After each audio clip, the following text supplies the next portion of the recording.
Deux décisions, deux secousses. En Algérie, le gouvernement serre la vis contre les écoles privées et promet la fin du grand désordre du secteur.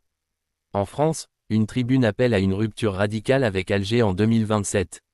Réforme interne d'un côté, possible choc diplomatique de l'autre. Sommes-nous à un tournant historique? On décrypte tout maintenant. Le premier sujet: durcissement annoncé contre les écoles privées. Le gouvernement algérien promet un encadrement renforcé des établissements privés d'enseignement, sur fond de critiques persistantes sur l'anarchie du secteur et les retards structurels de réforme.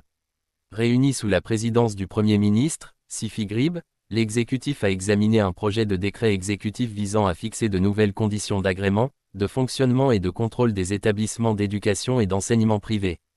Officiellement, il s'agit de mettre un terme aux dysfonctionnements constatés sur le terrain et à ce qui est désormais qualifié, au sommet de l'État, de grands souks du secteur. Dans les faits, cette initiative consacre l'échec d'un encadrement jusque-là jugé insuffisant face à la prolifération d'écoles privées opérant dans un cadre réglementaire flou ou peu contrôlé.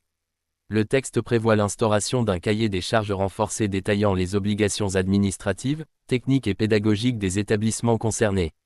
L'agrément sera désormais conditionné au respect de la cartographie scolaire, afin de limiter les implantations jugées anarchiques.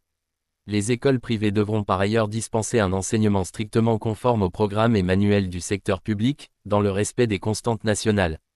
Une orientation qui soulève déjà des interrogations sur la marge d'innovation pédagogique laissée au privé et sur la capacité réelle de l'administration à assurer un contrôle effectif et continu. Au-delà du secteur privé, la réunion gouvernementale a abordé la feuille de route 2026 à 2028 pour la formation et l'enseignement professionnel. Présenté comme un levier stratégique de développement, ce plan ambitionne d'améliorer l'employabilité des diplômés et d'adapter l'offre de formation aux besoins du marché. L'objectif affiché est de rapprocher la formation professionnelle des mutations économiques et technologiques. Toutefois, ces annonces interviennent dans un contexte de chômage structurel élevé chez les jeunes diplômés, ce qui pose la question de l'efficacité des précédentes réformes et de la cohérence entre formation et tissu productif national. L'exécutif a également fait le point sur les préparatifs du Hadj 1447 de l'Hégire, mettant en avant la numérisation des procédures via un portail dédié et le paiement électronique des frais. Si ces mesures traduisent une volonté de modernisation administrative, elles restent tributaires de la coordination entre ministères et de la fiabilité des infrastructures numériques. Le deuxième sujet: vers une rupture totale entre la France et l'Algérie en 2027. Une tribune publiée dans le journal du dimanche par l'ancien ambassadeur Xavier Driencourt et le journaliste Daoudi Moulayen crée le débat. Son titre est clair: la France doit acter une rupture radicale avec l'Algérie en 2027. Selon les auteurs, le fameux partenariat d'exception entre Paris et Alger n'est plus qu'une formule vide. Derrière les discours diplomatiques, ils estiment que la relation est devenue totalement déséquilibrée. La France multiplierait les concessions sans obtenir de réciprocité, tandis que le pouvoir algérien adopterait une posture de plus en plus hostile. Il parle d'une dégradation spectaculaire sous les deux mandats d'Emmanuel Macron. Refus d'Alger de reprendre certains ressortissants sous obligation de quitter le territoire, tensions diplomatiques répétées, instrumentalisation politique de la mémoire coloniale, remplacement progressif du français par l'anglais en Algérie. Pour eux, Paris aurait perdu la main et renoncé à réagir. Les auteurs vont plus loin. Ils affirment que l'hostilité envers la France est devenue une véritable politique d'État en Algérie.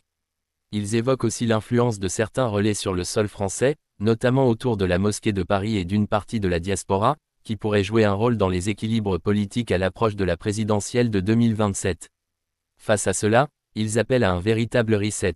Mettre fin à l'accord de 1968 sur la circulation des Algériens en France, revoir les accords sociaux, conditionner la délivrance des visas à l'exécution des obligations de quitter le territoire, cibler les intérêts économiques des élites algériennes installées en France. En résumé, rompre avec ce qu'ils considèrent comme une politique de naïveté. Pour eux, la question n'est plus émotionnelle ni historique.